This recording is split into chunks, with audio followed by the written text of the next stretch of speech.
الحمد لله رب العالمين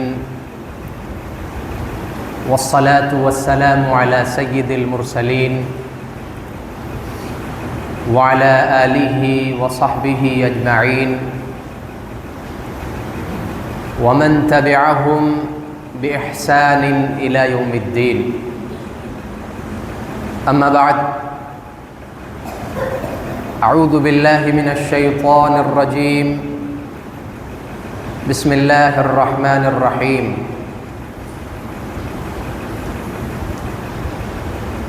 وقال ربكم ادعوني استجب لكم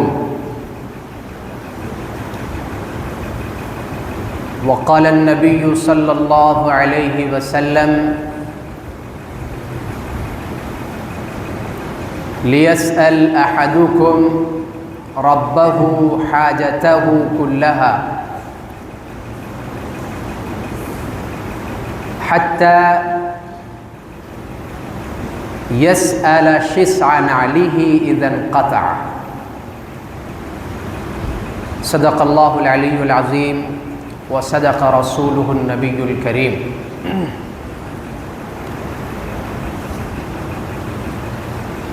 محترم حضرات،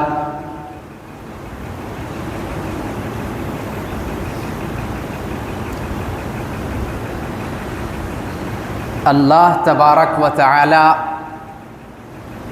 اور بندے کا رشتہ خالق و مخلوق کا ہے، عابد و معبود کا ہے.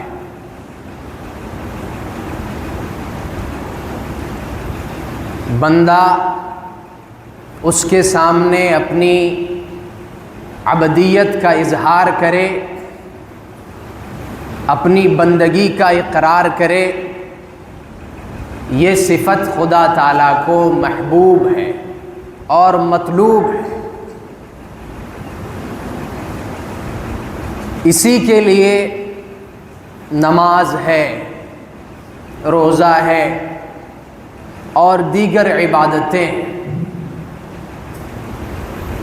اور ایک اہم عبادت دعا بھی ہے،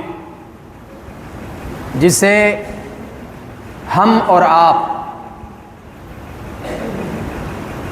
اور دیگر لوگ اتنی اہمیت نہیں دیتے.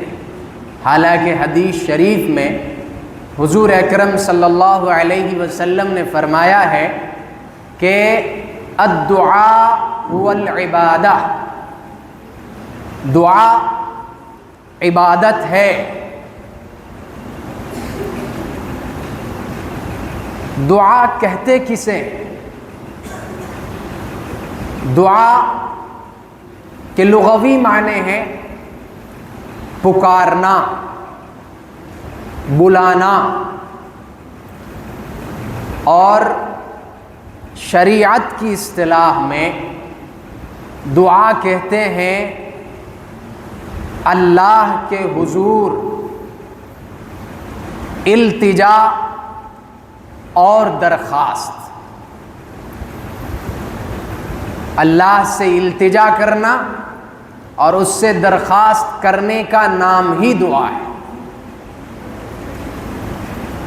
اس کے سامنے اپنی بندگی کا، اپنی عبدیت کا اظہار کرنا دعا ہے. اللہ تبارک و تعالیٰ کی عظیم اور برتر ذات کے سامنے اپنی کمائیگی، اپنی بے حیثیتی اور اپنے تذلل کا اظہار کرنا دعا ہے.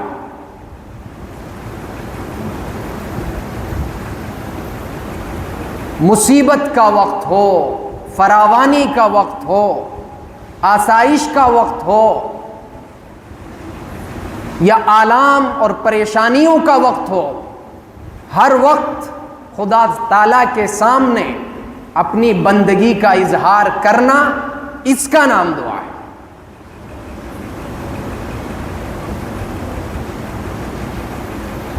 دعا انسان کی فطرت میں داخل ہے.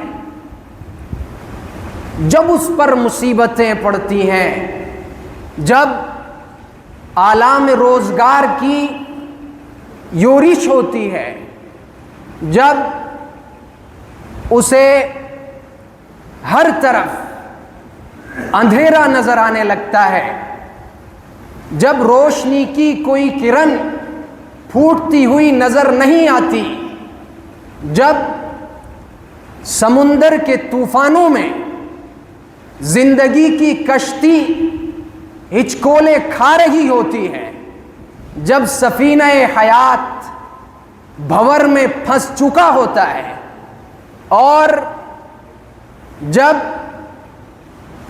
اس کا انسان کا کلیجہ پھٹنے لگتا ہے، دل گھبرانے لگتا ہے، آنکھیں دیکھنے سے قاصر ہو جاتی ہیں، اس وقت وہ خدا کو پکارتا ہے، اللہ کو یاد کرتا ہے، اس کے سامنے گڑ گڑاتا ہے، چہ جائے کہ اس کا خدا پر یقین نہ ہو، وہ کافر ہو، وہ مشرک ہو، لیکن وہ اللہ کو یاد کرتا ہے۔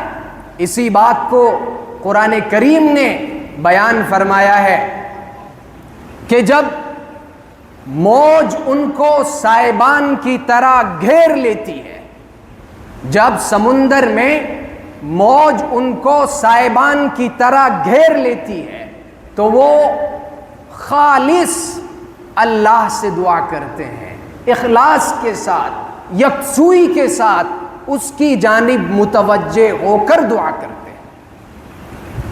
یہ انسان کی فطرت میں داخل ہے۔ اسی لیے ہم جب حضور اکرم صلی اللہ علیہ وسلم کی حیات طیبہ میں غور کرتے ہیں، اس کا مطالعہ کرتے ہیں، اور حضور کے صفحات زندگی کو پلٹتے ہیں، تو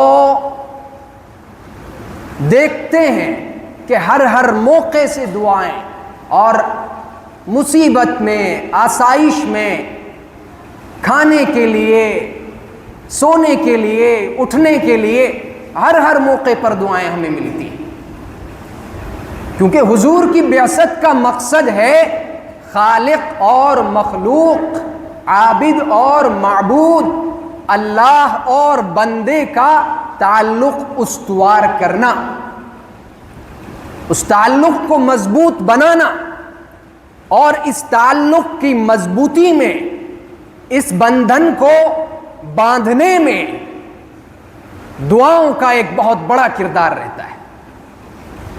جب چلتے پھرتے، اٹھتے بیٹھتے، سوتے جاگتے اور کھاتے ہوئے انسان کی زبان پر یہ دعائیں رہیں گی، تو اسے اپنے تعلق کا اللہ کے ساتھ، اسے اپنے تعلق کا اللہ کے ساتھ استحضار رہے گا،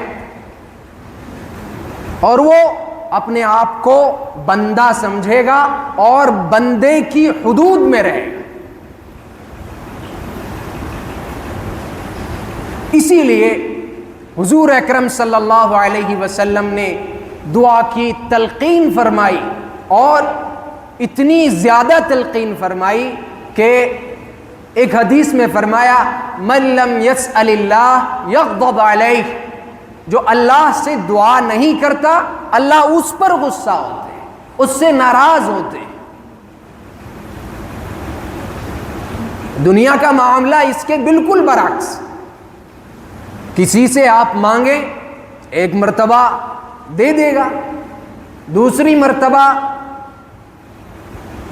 اس کے چہرے پر اگرچہ شکن پڑیں گی لیکن پھر بھی دے دے گا، تیسری مرتبہ یا تو انکار کر دے گا یا پھر کوئی عذر تلاش کر لے گا۔ لیکن خدا کے یہاں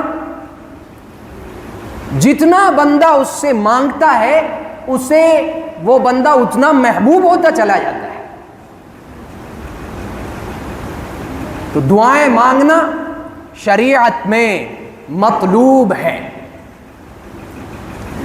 ہم دیکھتے ہیں طائف کا سفر ہوا، حضور کو کتنی تکلیفیں دی گئیں، کس طرح سے پریشان کیا گیا، وہاں بھی ہمیں دعا، ایک طویل دعا نظر آتی ہے کہ حضور صلی اللہ علیہ وسلم خدا کے سامنے گڑ گڑاتے ہیں اور اپنے بندے ہونے کا اقرار کرتے ہیں۔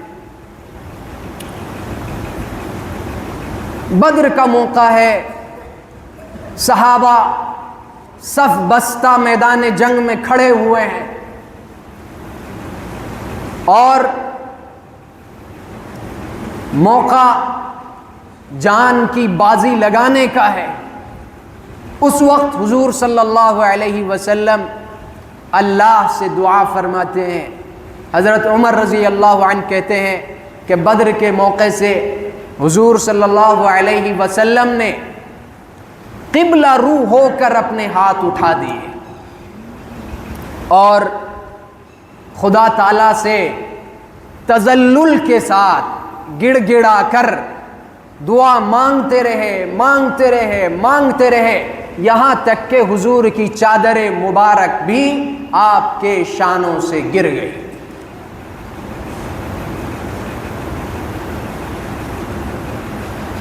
تو یہ عالم تھا۔ پھر اللہ تعالیٰ نے حضور کی دعا قبول فرمائی اور فرشتے مدد کے ساتھ آسمان سے نازل فرمائے۔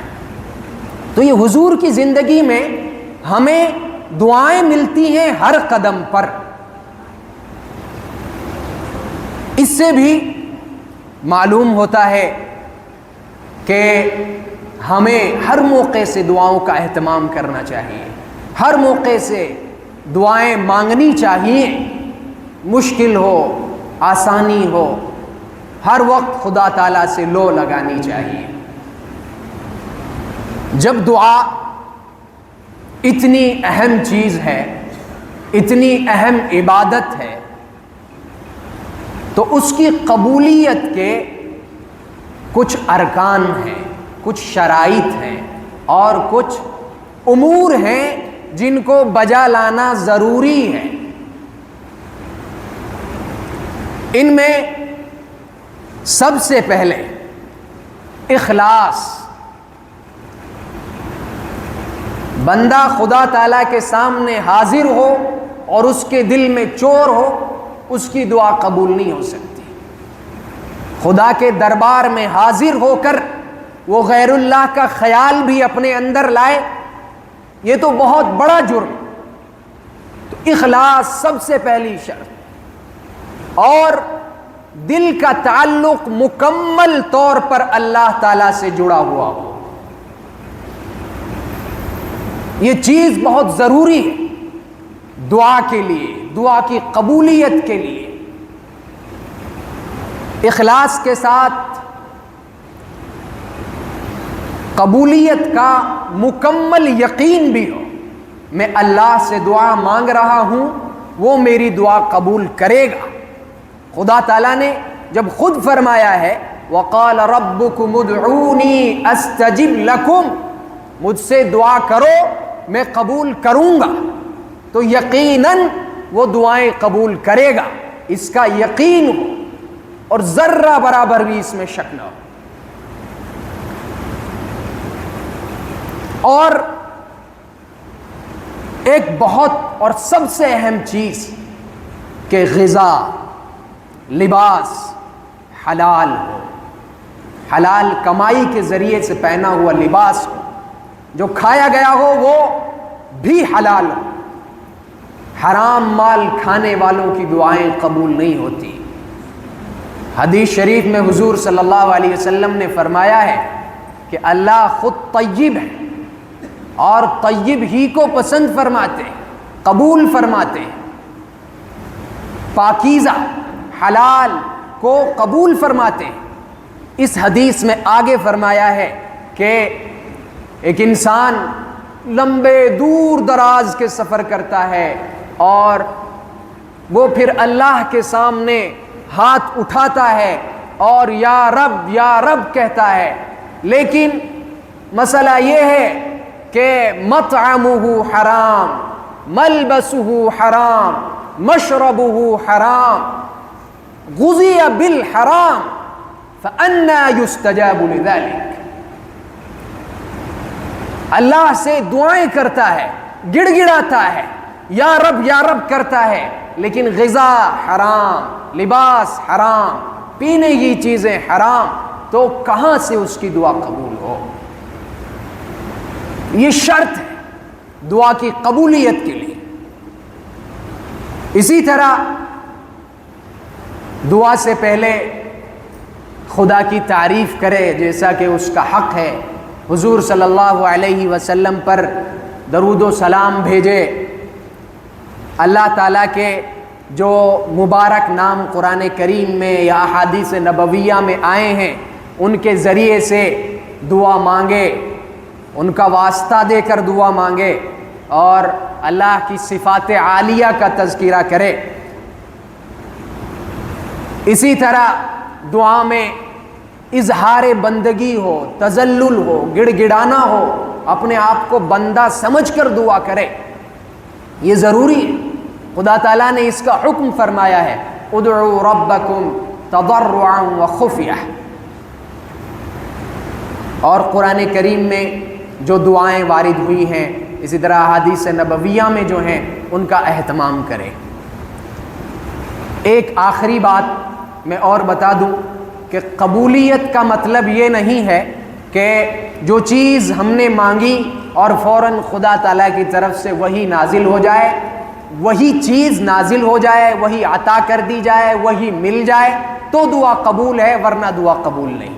ہرگز قبولیت کا مقصد یہ نہیں۔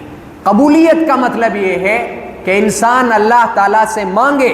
اللہ قبولیت میں 3 چیزیں آتی ہیں۔ اگر اللہ مصلحت سمجھے، چونکہ وہ حکیم ہے، دانا ہے، اگر وہ مصلحت سمجھے تو وہی چیز عطا کر دے، یا پھر آنے والی مصیبتیں، بیماریاں وہ اس پر سے ہٹا دی جائیں، یا وہ دعا اس کے لیے آخرت کا ذخیرہ بن جائے۔